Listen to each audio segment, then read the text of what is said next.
Hello, lovelies. Robin here with Oracle Rising. Welcome to my channel, guys. So, we have a new moon coming in on January 12th, okay? So, the moon will be entering the sign of Capricorn on that day. So, I wanted to talk about any spiritual aspects related to that movement in the sky, the change in the new moon, and bring those to you guys so you can take advantage of them. So, somebody brought up a really valid point. The last time I think I posted was a full moon and the spiritual aspects, and Miss Lacey has arrived. Hello. So, they asked if I had meant to post that video to my other channel, Aries Fire Tarot, because I do tarot card readings for new moon and full moon on that channel. So what I do on this channel is different. I research the aspects and the sign that the moon is moving into. And then I bring tarot cards into these points that I'm bringing so you guys can get a little bit more clarification and see what could possibly happen. So there is a difference. I hope it's not confusing. This is not a tarot card reading. This is attributes supported by tarot cards. Okay, so I'm giving a really good ear scratch over here to Lacey. Hi. So I do have 4 aspects of the new moon moving into Capricorn, and I wanted to just give you guys some Capricorn attributes. So this is sun sign of Capricorn, being very hardworking, being very ambitious, seeing things from a realistic point of view, bringing practicality into your life, and being disciplined. Okay, so what's really funny is that when I was writing that down, I obviously meant to write discipline, but I wrote down discipled. So that's kind of cool. I think that there's nothing wrong like feeling like a disciple and being kind of connected to your spiritual guides and stuff like that. So, because I'm all about that. So, you will have access to those feelings, attributes, energies as the moon ascends into new moon formation January 12th. But please check your region to see exactly when that will be highlighted in the sky for you. So I'm going to bring on board 2 decks here, and everything's covered in dog hair because my dog is half husky and the hair is unbelievable. I've given up on hair being attached to every single thing in my life. So I'm going to use the Deviant Moon, obviously, because it's a moon deck. So the first thing I have here, the first point I have is that you could be receiving a strong urge to give back or contribute more to society. So what does that look like for you? Does that mean volunteering or taking up a specific cause or donating to a food bank or, donating a certain amount of your salary? There's lots of faiths that follow, I think it's called tithing, where you donate a certain amount of your salary to the church or to whatever, giving back. But if you can't afford that, if you're not in that position of wealth where you can afford to give away part of your income, then you can always help by volunteering for whatever, like a food kitchen, or going down to rescues and helping out or sharing posts on social media. No action is too small when it comes to contributing back to your society. So I did have a card fall out here, you guys, and this is really cool.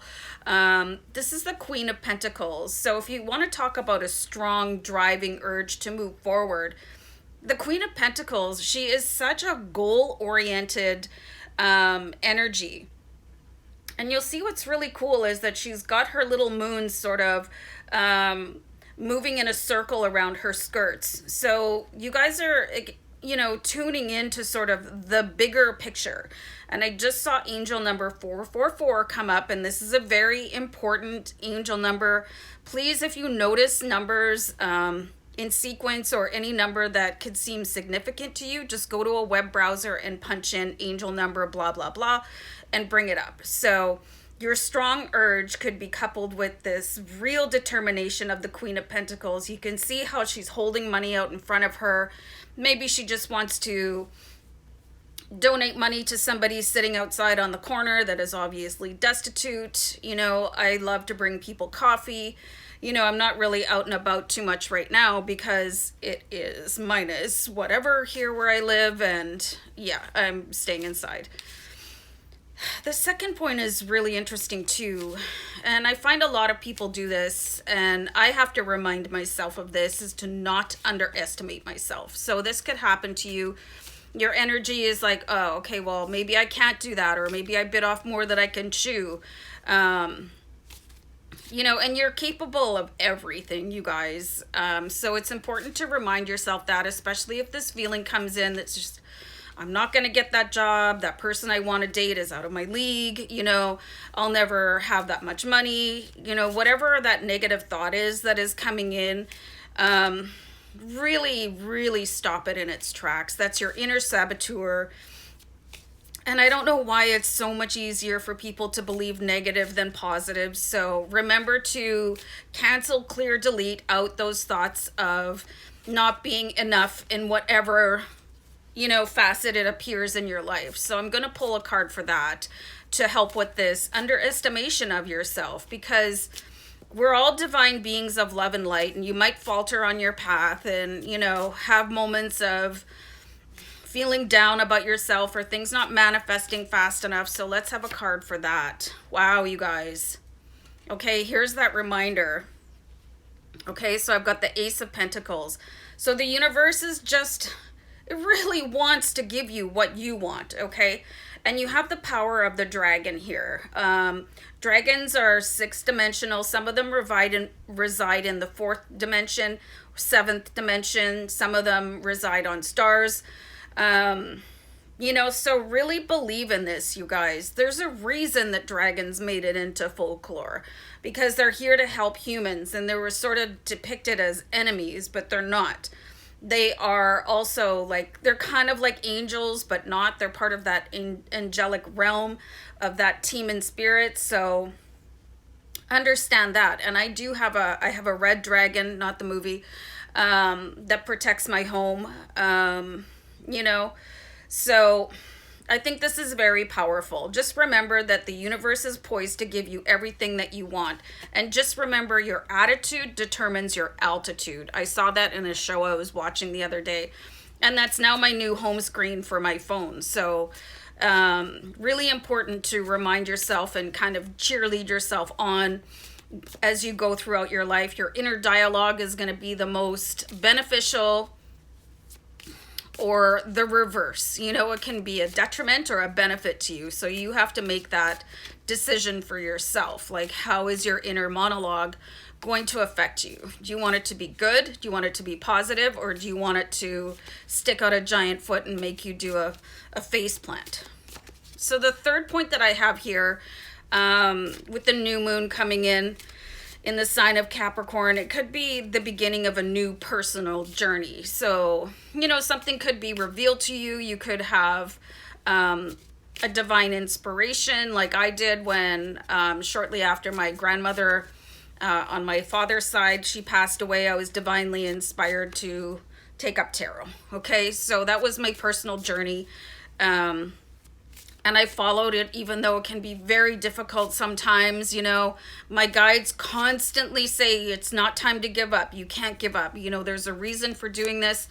I just saw the number sequence 909, and that is really resonating for me. So I'm going to look it up after I finish this video, and it might resonate for you guys too. So I'm going to pull a card for this begin a new personal journey. So, of course, we get the Tower card. So something could come in like a laser beam or a thunderbolt to help wake you up to what you can be doing to better yourself, or referring to point number 1, giving back to the community, like really changing things up, you know, having a really good hard look at where you are in your life right now and what small actions you can take every day. And it could come in as a bit of a shock. Somebody could say something to you, you know, maybe you're not performing to your highest ability, this underestimating yourself. Somebody could come in and say, you've got more than you think you do, you've got what it takes. So this is like being shaken up a little bit with the Tower and sort of being forced into a new reality. So it looks like kind of a devastating card, but the whole point of the Tower card is to remember your foundation and how strong you are. There could be a little shakeup just at the surface, but everything else should rise up to meet that challenge, whatever that personal journey is. Lacey's just stretched out over here in all her glory. She's beautiful. So this fourth point that I have here, I really, really like this one, and I hope this happens for all of you. And because we've got the Queen of Pentacles and the Ace of Pentacles, this shows a really strong determination and the universe backing you, like being really on your side as it comes to your journey. And the Pentacles represents wealth, so this fourth point is, it says the beginning of a deeper financial security. So let's have a card for that. Okay, you've got the King of Wands, and this guy is very steadfast on his journey. This guy is super confident. So this energy could really come on the heels of beginning a new personal journey and where you might underestimate yourself. The King of Wands he's like the epitome of a raging fire and just reaching ever further on the journey to, reach your goals. Nothing stops the King of Fire. King of Fire is one of the most successful energies in tarot. It's really, really beautiful. So I have this Moonology deck here, guys, too. So I'm going to pull a card, and it doesn't matter what the card is. It's going to relate to the energy available to you right now because it shows different moon phases. So, and this is a really cool deck, so I wanted to use it. So the card I pulled is the Waning Moon, and this is asking, what do you need to release? Is it self-doubt? What is it? Just really ask yourself, and this is something that you could meditate on. You can ask your higher self, what do I need to release right now? Any low-lying energy, any sort of low-level relationships that are just not serving you, where you could be thinking, I don't even know why I'm talking to that person anymore. So really, like, take a moment. Take 15 minutes, set your intention. What do I need to release right now? And allow your guides to come in and show you what is no longer serving you so you can snip that cord and just basically move on with a little bit more freedom in your life. So I love this card for you guys. I love this little sort of overview of what could happen with the energy of the new moon. So hope you guys enjoyed too, and we'll see you back here really soon. Take care. Okay, bye for now. Bye.